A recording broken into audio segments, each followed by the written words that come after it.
The message came through at 11:52 p.m. 4 words that violated every boundary he'd ever enforced. I need you now. Park Chin-hye didn't keep his phone on during negotiations. Ever. He was the heir to Seoul's most feared syndicate. Cold, calculating, unreachable by design. But when his child's nanny sent that text, we have to go. Something inside him Run. snapped. Get 8 minutes outta later, here. he was at her door. She answered, holding a wine bottle, trembling in a white silk robe, her phone clutched to her chest like a lifeline. Drunk, vulnerable, and terrified of what she'd just done. Because here's what neither of them understood yet. That text didn't just cross a line. It detonated a war between duty and desire that would leave bodies in its wake. His neck tattoos, inked reminders of everything he'd lost, were visible beneath his loosened collar. His suit jacket hung open. He'd abandoned a room full of armed men to stand in her doorway, one tattooed hand braced high against the frame, towering over her like a storm she'd summoned without knowing the cost. She looked up at him with wide eyes, realizing too late. You don't wake a dragon and expect mercy.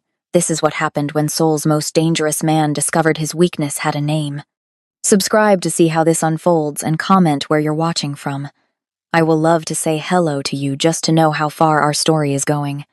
The Maserati's engine screamed as Chin-hye tore through the rain-slicked streets of Gangnam, his knuckles white against the steering wheel. The speedometer climbed past 140 kilometers per hour, the city blurred into streaks of neon and darkness. I need you now. 4 words.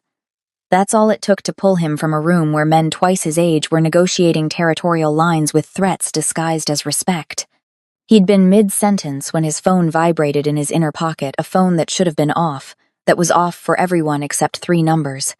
The emergency line to his security team, his second in command. And her. The nanny wasn't supposed to text him. Ever. That was the arrangement.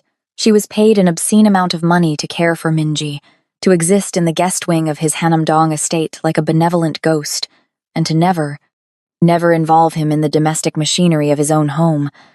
That's what the household manager was for. That's what the security detail was for. He'd looked at the screen and felt his blood turn to ice. Lieutenant Choi had called after him as he stood, the chair scraping against marble with a sound like a blade being drawn. Sejongnim, the Jongmi terms. Handle it. 2 words, delivered without looking back, and then he was moving. Now the Han River Bridge stretched before him, slick and nearly empty at this hour. The rain hammered his windshield, each drop caught in the headlights like a bullet suspended in time. His mind was already at war with itself, running through scenarios with the cold precision of a man trained since childhood to expect betrayal. Intruders, the most likely. Despite the ex-military security detail, the cameras, the reinforced doors, there were always gaps.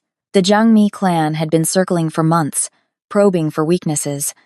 If they'd discovered Minji's existence, if they'd somehow traced the paper trail he'd buried under shell corporations and falsified documents, his jaw clenched. He'd built an empire on fear, but that was nothing compared to the terror that lived in his chest every time he thought about his niece. 5 years old. The last piece of his brother. The only thing in this world that could make a man like him vulnerable. Is the child hurt? Anna would have said so, wouldn't she? The text was too vague, too short, like she'd been interrupted, like she'd sent it with trembling fingers while someone stood behind her, a gun to her head, waiting. He pressed harder on the accelerator. The Maserati hydroplaned for half a second before the tires caught.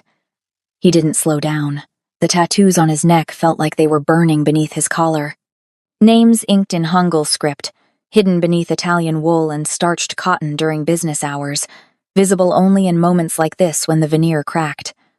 His brother's name curved along his left side, his sister-in-law's on the right. Reminders, warnings, proof that everyone he'd ever loved had been taken from him in a single night of violence. Everyone except Minji, and he'd kept her alive by keeping her invisible, by maintaining the lie that Park Chin-hye was exactly what the underworld believed, a man without attachments, without weakness, without a heart that could be targeted. The nanny was the only one who knew. Anna Fieri, with her warm American accent and her ridiculous optimism, who sang Disney songs while cooking breakfast and who made Minji laugh in a way that sounded like music he'd forgotten existed.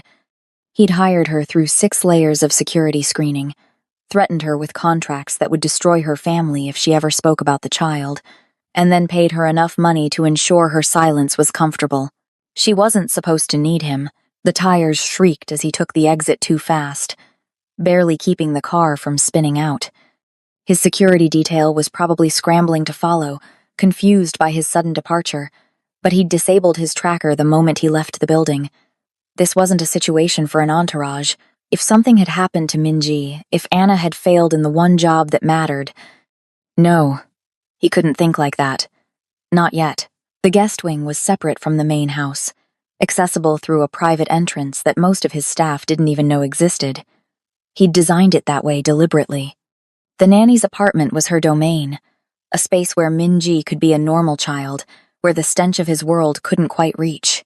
He abandoned the car at an angle in the circular drive, not bothering to close the door. Rain soaked through his suit jacket in seconds.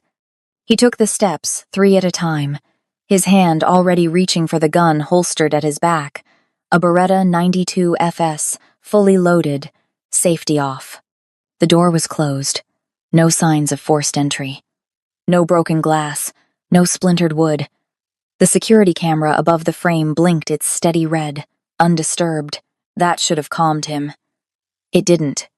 He knocked no, pounded his fist, striking the door 3 times with enough force to rattle the frame. His other hand stayed on the gun. Anna.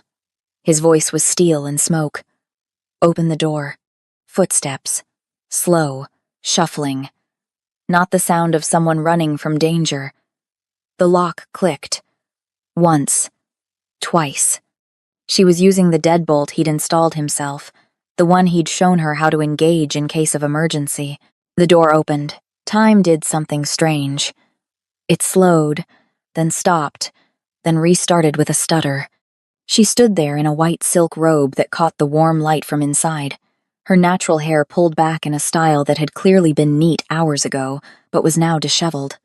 The robe was loose, hanging open enough to reveal pajamas underneath gray cotton, nothing seductive, just soft, human. In one hand, she clutched a wine bottle by its neck like it was a weapon she didn't know how to use.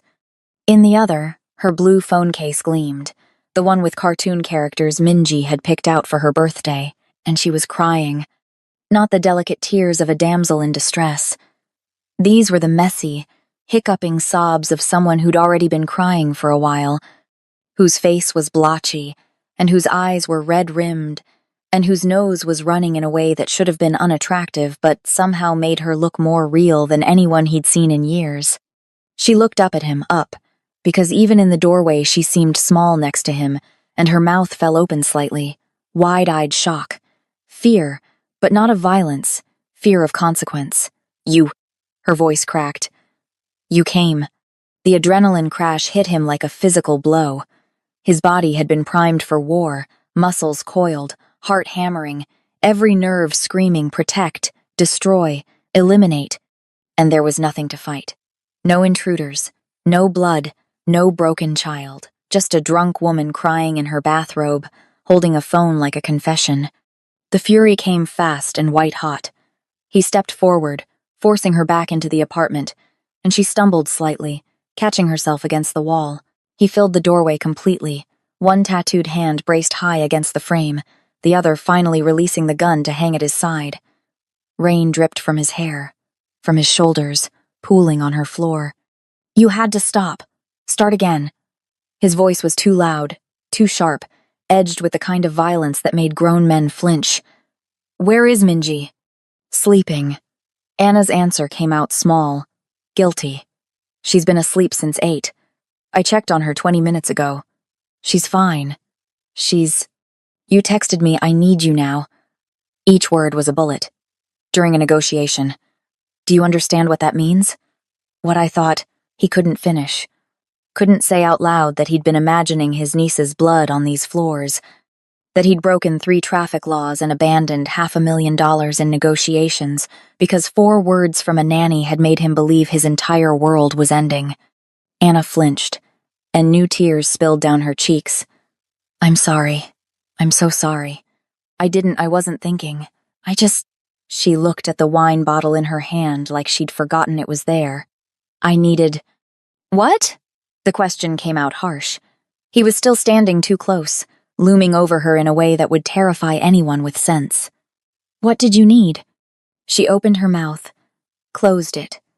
More tears. She turned away from him, walking deeper into the apartment on unsteady legs, and he realized with a cold certainty that she was drunk. Actually drunk. The wine bottle was 3/4 empty. The door was still open behind him. Rain was coming in. His security detail would arrive in minutes, and they couldn't see him like this disheveled, emotional, standing in the nanny's apartment past midnight. He should leave, should turn around and pretend this never happened. Instead, he stepped inside and closed the door. The apartment was warm. Soft. It smelled like vanilla and something he eventually identified as the lavender lotion Anna used. Minji's toys were scattered across the living room. Floor blocks, picture books, a stuffed rabbit wearing a pink dress. Evidence of normal life. Of childhood. Things he'd never been allowed to have. His eyes swept the space with professional precision. Windows. Locked. Security panel. Armed.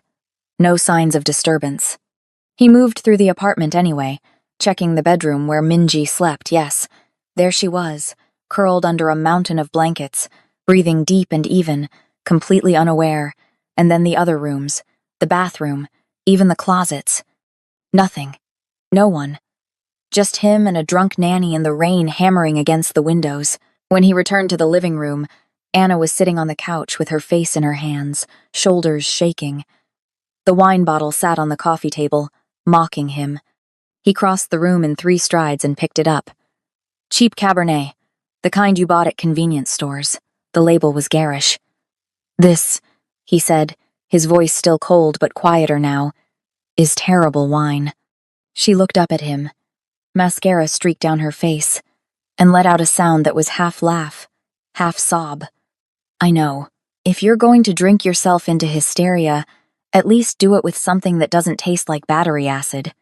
That startled a real laugh out of her, short and sharp. You came all the way here to critique my wine choices? I came because you sent an emergency text.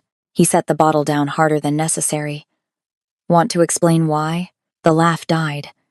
Anna wrapped her arms around herself, suddenly looking very small in the oversized robe. I don't know. I've been here for 6 months, and I never leave this apartment except to take Minji to the garden.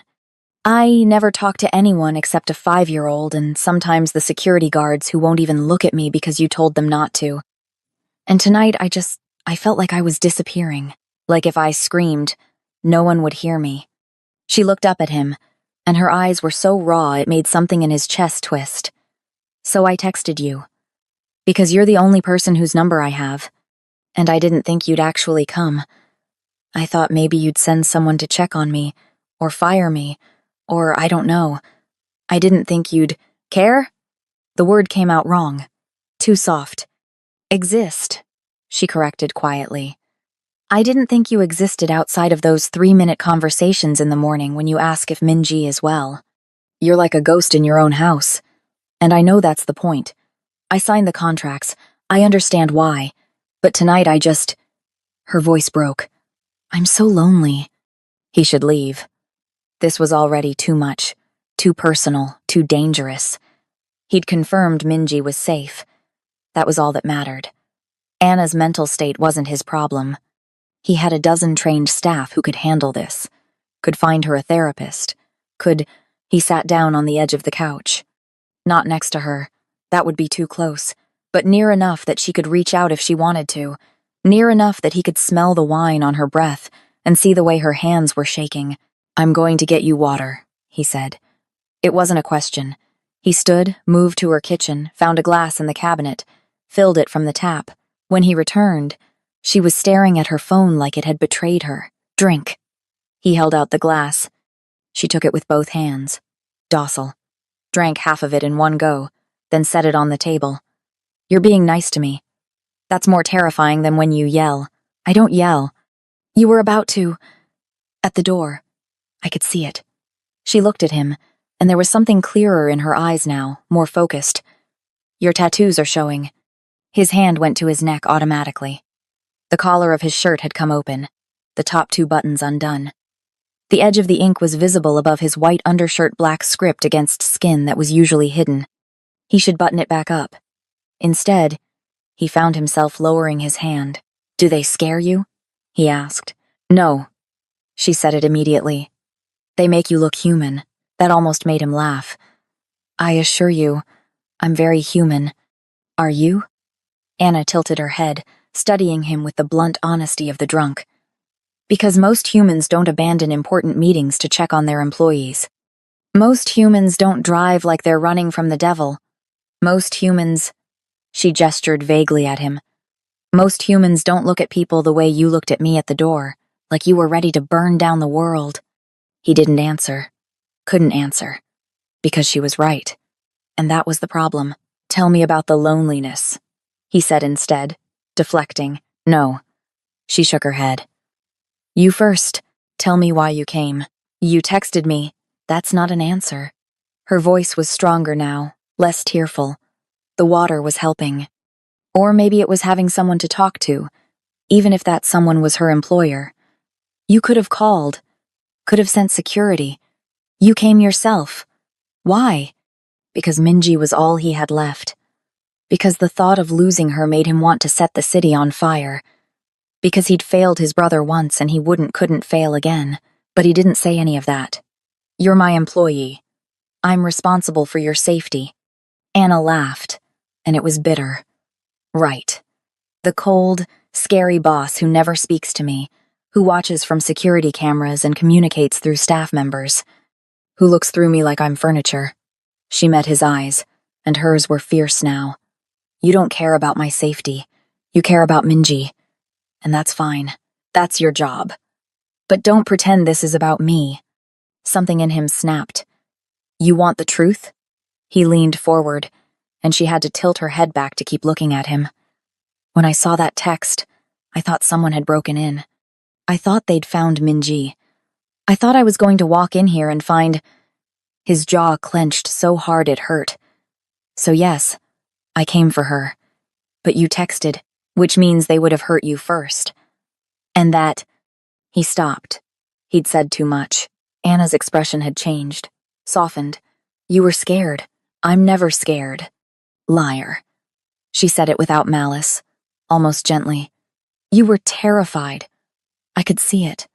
The way your hand went to your back, you brought a gun, didn't you? He didn't confirm or deny. She reached out slowly, giving him time to pull away, and touched his hand. Her fingers were warm. I'm sorry. I didn't mean to scare you.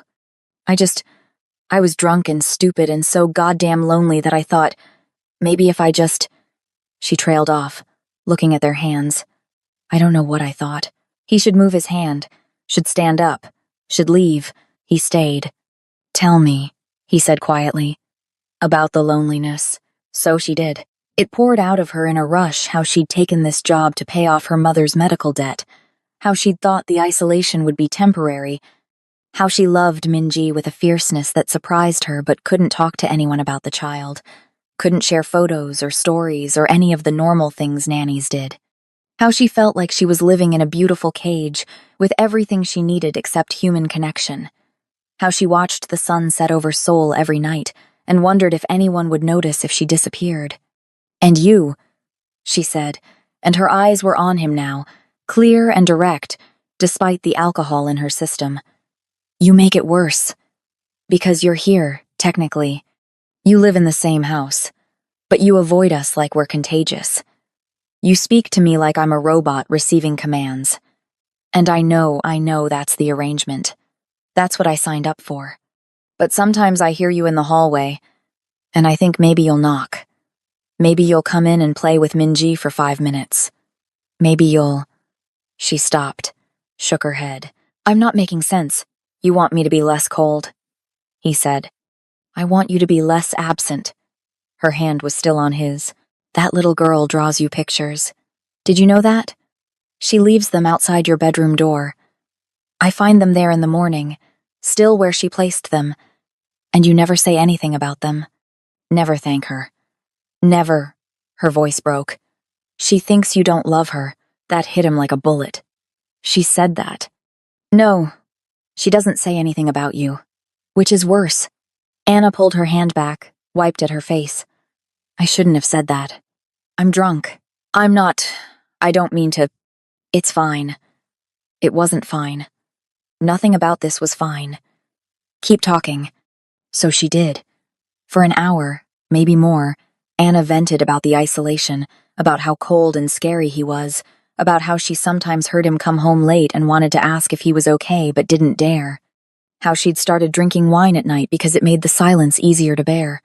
How she'd sent that text in a moment of weakness, expecting nothing, and had been shocked when he'd actually, You came, she said again, like she still couldn't believe it. You really came. I did. Why? It was barely a whisper. He looked at her, really looked at her for the first time since he'd hired her. At the way her robe had slipped slightly off one shoulder, at the exhaustion in her face that went deeper than one late night, at the phone still clutched in her hand like a lifeline she didn't know she'd been holding. Because, he said slowly, choosing his words carefully, you were right. I do exist only in 3-minute conversations and security footage. I made myself into a ghost because ghosts can't be targeted, can't be hurt, can't lose anyone else. His hand went to his neck, to the tattoos. But tonight, when I saw your text, I stopped being a ghost. I became human, she finished softly. Terrified, he corrected. Which is the same thing. The rain had softened to a steady patter against the windows. The apartment felt smaller now, warmer, intimate in a way that made him uncomfortable. You should sleep, he said, standing abruptly. It's late. Anna looked up at him, and her expression was complicated. Are you going to fire me? No. Are you going to pretend this never happened? He wanted to say yes. That would be easier, safer. But when he opened his mouth, what came out was, I don't know. She nodded like she understood. Thank you. For coming. She gestured vaguely. For being human for one night. He turned to leave, then stopped at the door. Without looking back, he said, The pictures. Minji's pictures. I keep them. Every single one. In my desk drawer. Behind him, he heard Anna's soft intake of breath. He left before she could respond. The morning came too bright and too early. Anna woke with a pounding headache and a sense of creeping mortification that made her want to burrow under the covers and never emerge. She texted her boss, her Mafia boss employer. At midnight, drunk, she'd cried on him. She'd touched his hand. She'd called him cold and scary and absent, and she groaned into her pillow. Minji was already awake, singing to herself in her bedroom. The sound was cheerful and innocent, and made Anna's guilt somehow worse. She dragged herself out of bed, found ibuprofen, drank 3 glasses of water, and tried to make herself presentable.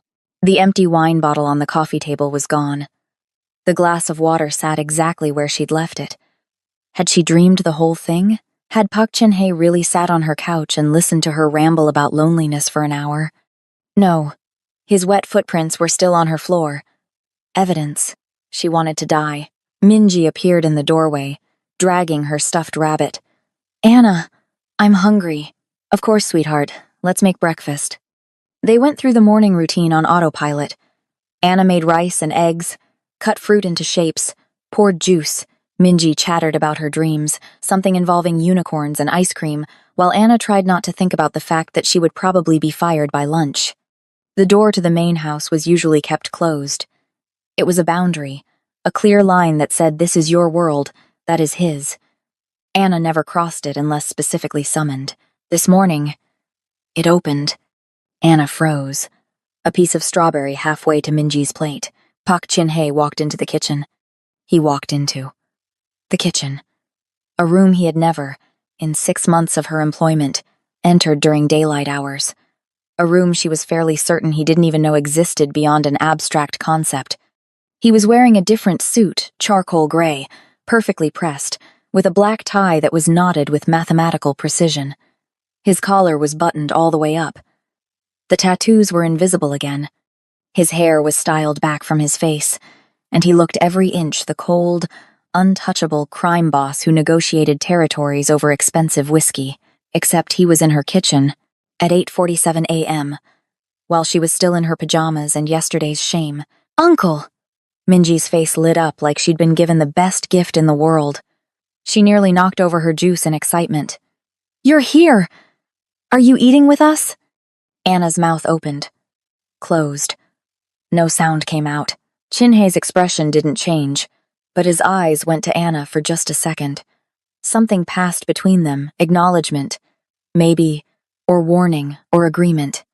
He pulled out a chair and sat down at the small kitchen table.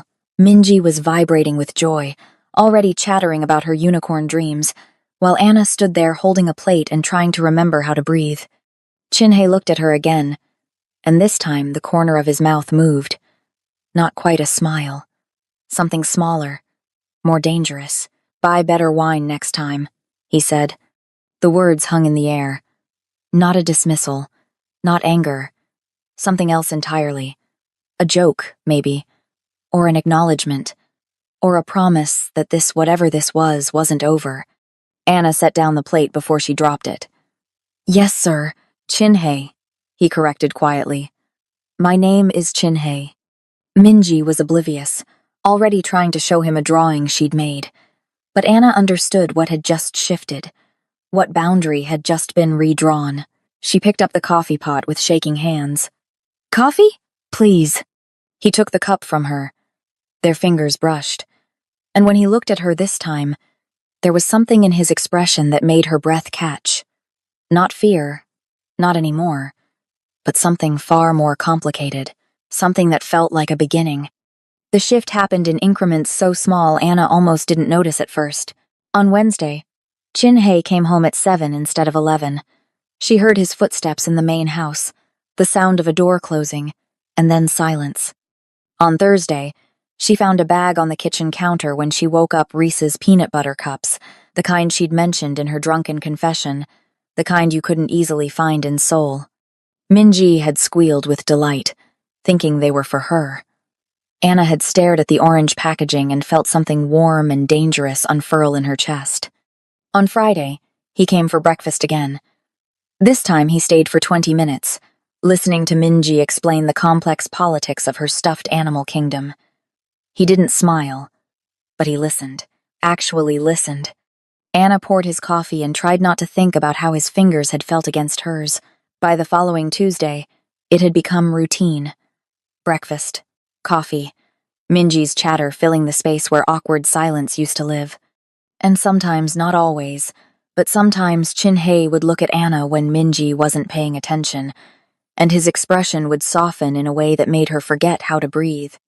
What Anna didn't know was that late at night, after Minji was asleep and the estate had gone quiet, Chinhe sat in his office with his tablet open to the Nanny cam feeds. Not to spy. Not anymore, but to watch. He watched Anna dance with Minji to American pop songs, both of them laughing and spinning in circles. He watched her read bedtime stories with different voices for each character. Watched Minji's face light up with joy. He watched Anna collapse on the couch afterward, exhausted but smiling, and he wondered when the last time was that he'd smiled like that, if he ever had. He started making lists in his mind. Things she mentioned in passing, her favorite brand of tea, the novel she'd been trying to find in English, the specific type of lotion she used that made the apartment smell like lavender. The gifts appeared without explanation. A book left on her nightstand. A canister of Earl Grey in the cupboard. She never said anything, but he saw the way her eyes would widen, the small smile she tried to hide. He also updated the security protocols. One evening, he appeared at her door with a laminated card containing a single phone number. "Memorize this," he said, his tone leaving no room for argument. "If anything happens, anything you call this number, it goes directly to Stoneface. He answers in 2 rings or less." Anna had tucked the card into her wallet and repeated the number until it was burned into her memory, hoping she'd never need to use it. He was playing a dangerous game, and he knew it. Every breakfast, every gift, every moment he spent in that kitchen was a breach in the walls he'd built. But he couldn't seem to stop. 3 weeks after the night she'd texted him, Anna took Minji grocery shopping. It was a rare outing, carefully coordinated with the security team. The store was in Itaewon, one of the few neighborhoods where Anna's foreignness didn't draw stares. Minji loved these trips, loved picking out snacks and helping push the cart. Anna was comparing prices on rice when she felt it, that prickling awareness of being watched. She turned, scanning the aisle, and saw a man at the far end. Tall, Korean, wearing a black jacket, staring directly at her. She told herself she was being paranoid. Seoul was a city of 10 million people. Being looked at meant nothing, but when she moved to the next aisle, he followed, and the next aisle, and the next. Minji was oblivious, singing to herself while examining a display of cookies. Anna's heart started to pound. She should call security, but her detail was waiting outside Chin-hae's orders to maintain the illusion of normalcy for Minji. The man approached. His smile was wrong, too wide, showing too many teeth. He spoke in rapid Korean, gesturing at Minji, then at Anna. She didn't understand the words, but she understood the tone. Threat. Mockery. "I don't speak Korean," Anna said, pulling Minji closer. Her voice was steady despite the fear climbing her throat. "Please leave us alone." The man laughed and stepped closer. He reached out toward Minji or toward Anna.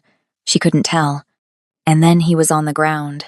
It happened so fast, Anna barely processed it. One of Chin-hae's security guards, the one she'd mentally nicknamed Stoneface, because he never showed emotion, had materialized out of nowhere and swept the man's legs out from under him. Another guard appeared, pinning the man's arms behind his back with brutal efficiency. Korean words flew back and forth, harsh and clipped. The man on the ground was shouting, struggling. Stoneface said something low and threatening, and the man went very still. More security arrived. They hauled the man up and dragged him toward the back of the store. Other shoppers were staring now, whispering. Minji had gone quiet, her eyes wide. Stoneface turned to Anna. "We leave. Now." She didn't argue. She abandoned the cart and scooped Minji into her arms, following the guards out through a service exit. A black SUV was already waiting, engine running. They were in the vehicle and moving before Anna could catch her breath. Who was that?" she asked. Stoneface was in the passenger seat. He didn't turn around. "Jangmi Scout." He was identifying targets. The words hit her like ice water. "Targets. You. The child." He was taking photographs. Anna looked down at Minji, who had her face buried in Anna's shoulder, and felt the fear transform into something sharp and cold. "How did you know? How did you get there so fast?" "Boss is tracking your phone." Stoneface said it like it was obvious, like it was normal. "He saw you stop moving. Called us. Chin-hae was watching. Even when he wasn't there, he was watching." Anna didn't know if that made her feel safer or more trapped. That night, after Minji was asleep, Anna sat on her couch with a cup of tea and tried to calm her shaking hands. The tea was Earl Grey, the kind Chin-hae had left for her. The irony wasn't lost on her. She pulled up her phone and started typing a resignation letter. She got as far as "Dear Mr. Pack" before she had to stop, tears blurring her vision. She loved Minji. God, she loved that little girl like she was her own. But this, the danger, the violence, the casual way Stoneface had said targets like it was inevitable, this wasn't what she'd signed up for. Except it was. She'd read the contracts. She'd seen the security measures. She'd known, on some abstract level, that Chin-hae's world was dangerous. She just hadn't understood what that meant until a man with dead eyes had reached for a 5-year-old in a grocery store. She needed to leave. For her own safety. For her own sanity. A knock at the door made her jump, tea sloshing over the rim of her cup. She knew who it was before she opened it. Security would have called first. Staff wouldn't come this late. There was only one person who appeared at her door after midnight. Chin-hae stood in the hallway, still wearing his suit but with the jacket gone and his sleeves rolled up to his elbows. The tattoos on his hands were visible ink crawling across his knuckles, disappearing under the fabric. His hair was disheveled, like he'd been running his hands through it. "You're leaving," he said. Not a question. How did you? He cut her off. I saw you typing something. The nanny cam. He nodded toward the window. His office had a view of her apartment, too. Of course it did. I called to check on you. You didn't answer. Can I come in? She should say no. Should hand him the letter and end this before it went any further. Instead, she stepped aside. He walked in, but this time he didn't patrol the apartment or check for threats. He just stood there, hands in his pockets, looking at her with an expression she couldn't read. The man at the store, Anna started. Stoneface said he was. Jangmi. Yes. Chinhe's jaw tightened. He's being handled. Handled. She let out a sharp laugh. Is that what we're calling it? I was identified. Chinhe. Someone took my picture. Took Minji's picture. For what? To hurt you? To threaten you? Yes. The blunt honesty was somehow worse than a lie would have been. Anna sank onto the couch, suddenly exhausted. I can't do this. I can't. Minji deserves better than to be a target. She deserves to be safe. She is safe. He moved closer, and she was reminded of that first night, the way he'd filled her doorway. But this time, there was no violence in his posture. Only intensity.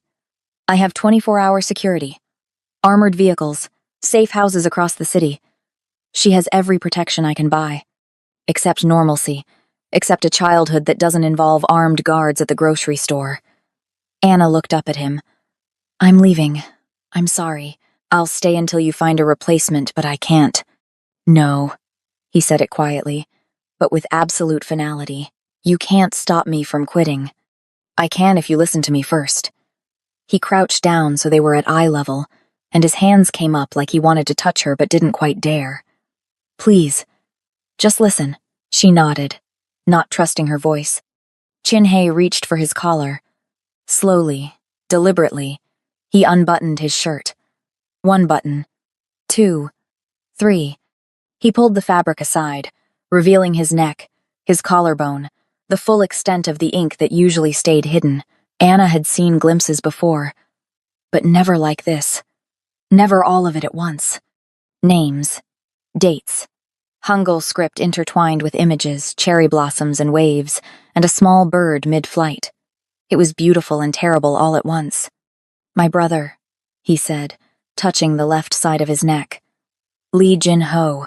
He died 4 years ago. Car bomb meant for me. His wife. His fingers traced the right side. Park Sunmi. Same night. They left behind. Minji.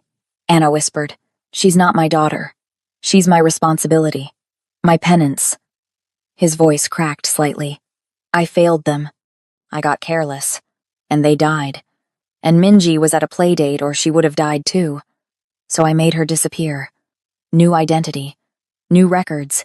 As far as the world knows. Park Chin-hye has no family. No weaknesses. Anna reached out, her fingers hovering over the tattoos. Can I? He nodded. She touched his neck gently, tracing the characters she couldn't read but understood anyway. Grief. Loss. Love. Why are you telling me this? Because you said she deserves better. You're right. She does. She deserves to grow up safe and loved and normal. And the only time I've ever seen her truly happy, the only time I've seen her be a child is when she's with you. His hand came up to cover hers, pressing her palm flat against his pulse. You can't leave. Not because I'm your employer, not because of the contracts, but because you're the only person she trusts completely, the only one who doesn't look at her and see a liability. Chin-hye. And because when I saw that man approach you today when Stoneface called and said someone from Jangmi was targeting you, I felt the same terror I felt the night Jinho died. His thumb brushed across her. Knuckles. Which means you're not just the nanny anymore. You're...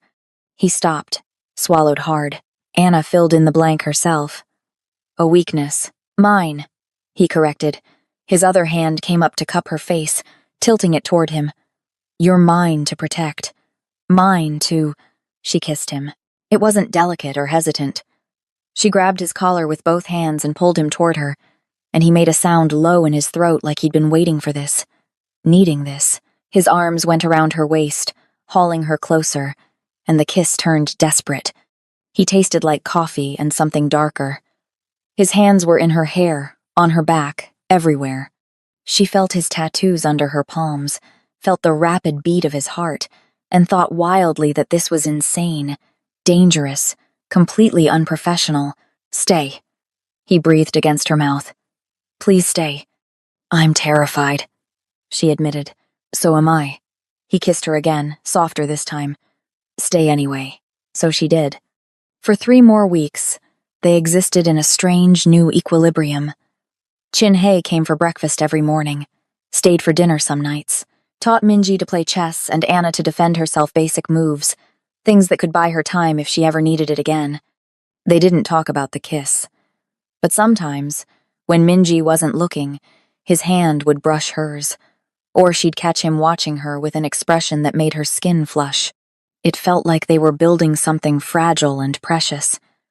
It felt like maybe, just maybe, this could work. The attack came on a Thursday. Chin-hye was at a meeting across the city, something about shipping routes that required his personal attention. Anna had just put Minji down for her afternoon nap when she heard the sound a crash, distant but unmistakable. Gunfire. Her blood went cold. She ran to Minji's room, scooped the child from bed. Minji was groggy, confused. "Anna, shh, baby. We're playing a game. We have to be very quiet. The safe room." Chin-hye had shown it to her during one of his security briefings, a reinforced closet in her bedroom with a steel door and a satellite phone. She ran. More gunshots. "Closer now." Shouting in Korean. She got Minji inside the safe room and locked the door. Her hands were shaking so badly it took 3 tries. The satellite phone was mounted on the wall. She grabbed it and dialed the number, the one Chin-hye had made her memorize, the one she'd hoped she'd never need.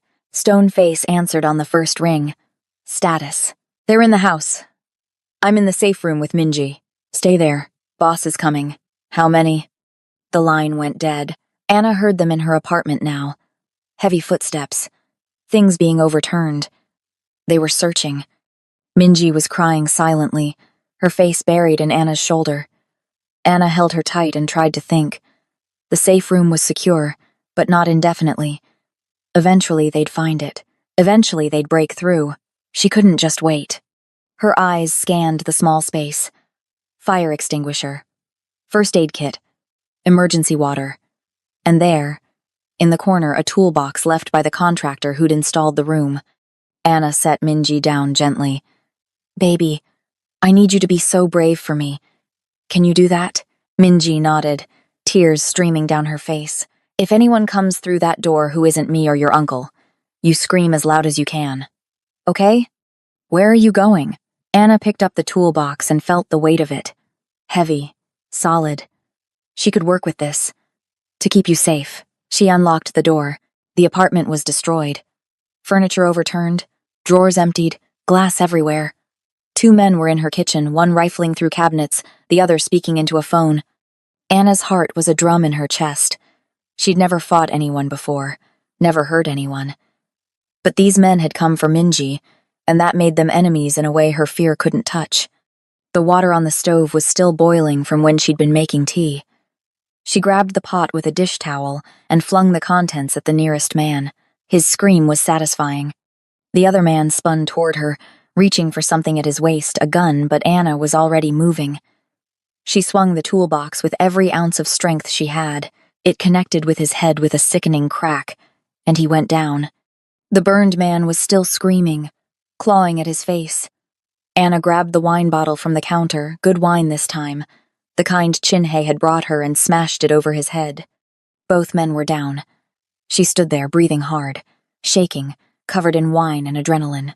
More footsteps. Running toward her, she grabbed a piece of broken glass, held it like a knife, and prepared to fight. The door burst open. Chin-hye came through it like a force of nature, gun raised, security team behind him. His eyes swept the room.